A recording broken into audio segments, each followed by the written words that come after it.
شروع اللہ کا نام لے کر جو بڑا مہربان نہایت رحم والا ہے۔ اے پیغمبر صلی اللہ علیہ وآلہ وسلم، لوگوں سے کہہ دو کہ میرے پاس وحی آئی ہے کہ جنوں کی ایک جماعت نے اس کتاب کو سنا تو کہنے لگے کہ ہم نے ایک عجیب قرآن سنا جو بھلائی کا رستہ بتاتا ہے، سو ہم اس پر ایمان لے آئے، اور ہم اپنے پروردگار کے ساتھ کسی کو شریک نہیں بنائیں گے، اور یہ کہ ہمارے پروردگار کی شان بہت بلند ہے، وہ نہ بیوی رکھتا ہے اور نہ اولاد، اور یہ کہ ہم میں سے کوئی بیوقوف اللہ کے بارے میں جھوٹ گڑتا ہے، اور ہمارا یہ خیال تھا کہ انسان اور جن اللہ کی نسبت جھوٹ نہیں بولیں گے، اور یہ کہ بعض بنی آدم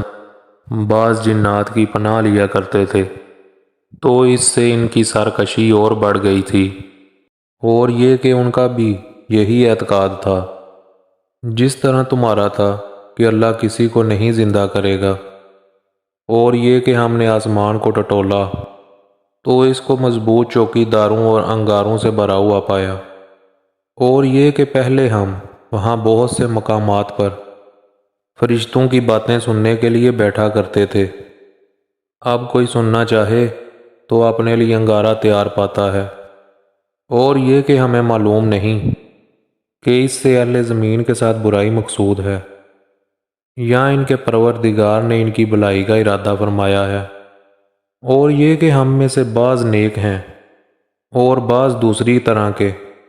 ہمارے کئی طرح کے مذہب ہیں، اور یہ کہ ہم نے سمجھ لیا کہ ہم زمین میں ہوا کہیں بھی ہوں اللہ کو ہرا نہیں سکتے اور نہ بھاگ کر اس کو تھکا سکتے ہیں، اور جب ہم نے ہدایت کی کتاب سنی اس پر ایمان لے آئے، سو جو شخص اپنے پروردگار پر ایمان لاتا ہے تو اس کو نہ نقصان کا خوف ہے نہ کسی طرح کے ظلم کا، اور یہ کہ ہم میں بعض فرما بردار ہیں اور بعض نافرمان ہیں، تو جو فرما بردار ہوئے وہ سیدھے رستے پر چلے، اور جو نافرمان ہوئے وہ دوزخ کا ایندھن بنے۔ اور اے پیغمبر صلی اللہ علیہ وآلہ وسلم، یہ بھی ان سے کہہ دو کہ اگر یہ سیدھے رستے پر رہتے تو ہم ان کے پینے کو بہت سا پانی دیتے تاکہ اس سے ان کی آزمائش کریں، اور جو شخص اپنے پروردگار کی یاد سے منہ پھیرے گا وہ اس کو سخت عذاب میں داخل کرے گا، اور یہ کہ مسجدیں خاص اللہ کی ہیں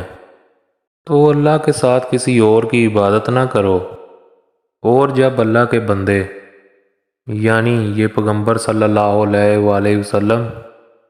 اس کی عبادت کو کھڑے ہوئے تو کافر ان کے گرد ہجوم کر لینے کو تھے۔ اے نبی صلی اللہ علیہ وآلہ وسلم، کہہ دو کہ میں تو اپنے پروردگار کی ہی عبادت کرتا ہوں اور کسی کو اس کا شریک نہیں بناتا، یہ بھی کہہ دو کہ میں تمہارے لیے نہ کسی نقصان کا اور نہ نفع کا کچھ اختیار رکھتا ہوں، یہ بھی کہہ دو کہ اللہ کے عذاب سے مجھے کوئی پناہ نہیں دے سکتا اور میں اس کے سوا کوئی جائے پناہ نہیں پاؤں گا، ہاں اللہ کی طرف سے احکام کا